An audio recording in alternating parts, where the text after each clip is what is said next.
안녕하세요. 나무 아카데미입니다. 오늘은 개념학습 첫 번째 3-1강 파슨슨의 기능적 필요 요건과 종교 조직의 유지. 제목이 어렵네요. 파슨스가 있었는데 기능적 필요 요건이라는 것이 있었고 종교 조직의 유지, 이렇게 두 가지 제재를 전달해 주는, 설명해 주는 글입니다. 시작해 보도록 하겠습니다. 종교에 관한 연구의 초기에는 종교의 역사 유형적 측면들에 대한 연구가 대부분이었지만, 기억, 초기에는 역사 유형적 측면들에 대한 연구, 관련 연구가 점차적으로 사회학 이론이 도입되면서 종교 조직에 대한 연구가 진행.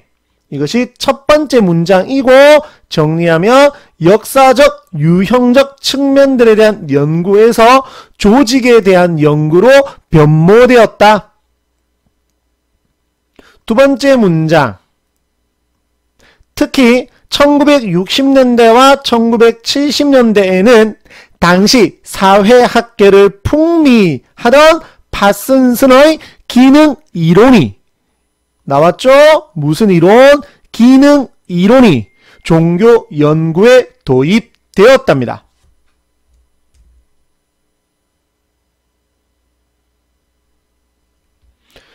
세 번째 문장. 파슨슨은 모든 사회 조직이 유지되기 위해서는 기능적 필수 요건, 나왔죠? 필수 요건 안에 미리 정리를 했는데 이런 것들이 있답니다. 조금 있다가 살펴보아야 되겠죠? 이러한, 마지막 문장, 이러한 파슨슨의 이론이 일종의 사회 조직인 종교 조직을 연구하는데 그대로 적용되었답니다. 뭐가? 기능적 필수 요건이, 즉 기능적 필수 요건을 통해서 종교 조직을 연구하였다. 이렇게 정리해 볼 수 있겠습니다. 이 문단 가보도록 하겠습니다. 파슨슨은 모든 사회 조직이 유기체와 같이 사회 속에서 유지되려면,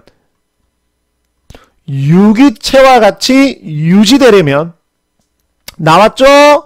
적응, 목표 달성, 통합, 잠재성의 네 가지 기능적 필수 요건이 충족되어야 한다고 주장했답니다. 그러면 유기체로서 유지되려면 네 가지를 충족해야 된다. 그러면 이 네 가지를 하나 설명해 주겠죠? 첫 번째, 적응.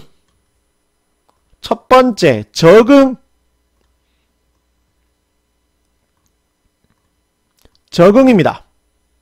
가볼게요.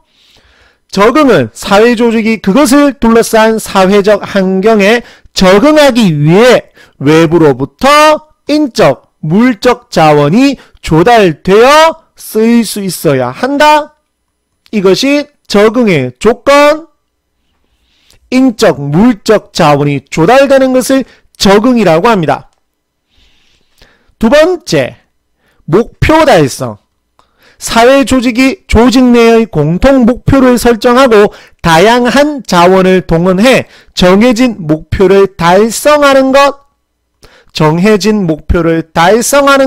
이것이 두 번째, 목표 달성. 그 다음, 세 번째, 통합. 사회 조직 내의 각 체계가 잘 통제되고 유지되는 것을 의미합니다. 부연 설명, 즉 사회 조직 내 구성원들이 내적으로 형성된 제도나 질서를 깨뜨리지 말아야 한다라는 것.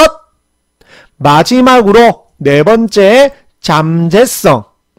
사회 조직 내의 고유한 문화적 가치를 조직 구성원들에게 동기화하고 동기부여하고 이를 유지해 나가는 것. 이렇게 네 가지를 설명했습니다. 첫 번째, 적응. 두 번째, 목표 달성. 세 번째, 통합. 네 번째, 잠재성. 이렇게 네 가지를 전달하였습니다. 그 다음 이러한 파슨슨의 기능적 필수 요건을 종교 조직, 자 종교 조직으로 대입을 시켜 보는 겁니다. 네 가지를. 우선 무엇은? 적응은 신도 모집. 기억해 두시면 됩니다. 적응은 신도 모집. 종교 조직이 부연 설명이겠죠.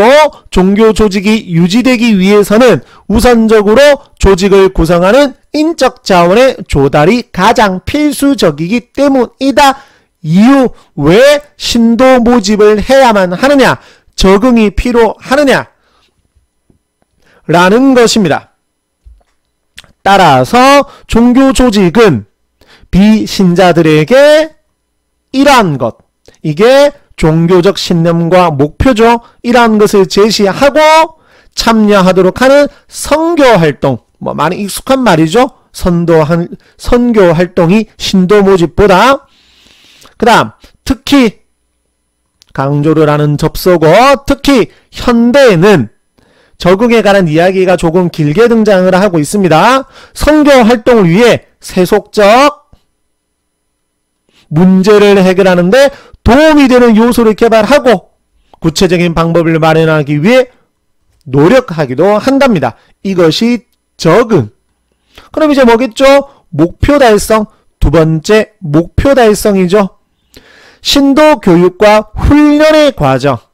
목표 달성은 신도 교육과 훈련의 과정이랍니다. 자, 이야기합니다. 종교 조직은 실현하기 위해 교리 교육, 기도 훈련, 전도 훈련 실시하고 있답니다. 오랜 시간 유지되다 보면 단순했던 종교적 목표가 분화되거나 추가되기도 하는데 때에 따라서는 이렇게 분화, 추가된 목표가 본래 목표와 멀어지거나 본래의 목표를 대체하는 목표 전치 현상. 개념 나왔죠? 목표 전치 현상이 일어나기도 합니다. 그 다음 예컨대, 그러면 목표 전치 현상에 관한 예시겠죠. 예컨대 예를 든 겁니다. 목표 전치 생략할게요. 자, 그럼 이런 목표 전치 현상이 발생했었을 때도 신도 교육과 훈련으로 이러한 것을 막거나 혹은 다른 목표를 달성해야 합니다. 자, 2개 남았죠. 세 번째, 통합은 역할 분담으로 나타난답니다. 즉, 부연 설명. 서로 다른 여러 구성원으로 이루어진 종교 조직은 유지되어야 하므로 각자의 역할이 있고 그 역할들이 일정한 형식으로 정립되어 있어야 합니다. 종교 조직에서는 역할 분담을 위해 이러한 것들을 이용해서 한답니다. 간단하죠? 마지막 네 번째, 잠재성은 종교에서 무엇이냐? 동기부여라고 합니다. 종교 조직은 무엇보다도 제례, 의식, 기도 등을 통한 해당 종교의 창시자나 신에 대한 종교 경험을 바탕으로 성립, 그리고 그러한 종교 경험이 체험할 수 있는, 지속적으로 체험할 수 있는 그것이 바로 동기부여라고 합니다. 그 다음 일상생활을 과감히 무시하고 영적 생활과 명상 등을 강조할 수도 있고 세속적 일상생활 자체를 성스럽, 이것이 다 뭐냐? 동기화 과정입니다. 세속생활과 종교생활을 조화시키는 동기화, 이러한 동기화를 통해서 신도들이 종교 조직 안에 존속될 수가 있는 것입니다. 마지막은 이러한 것들. 파슨스는 이러한 기능적 필수 요건이 종교 조직의 유지를 위해 사용되었다. 자, 이제 밑에 보시면 되겠죠?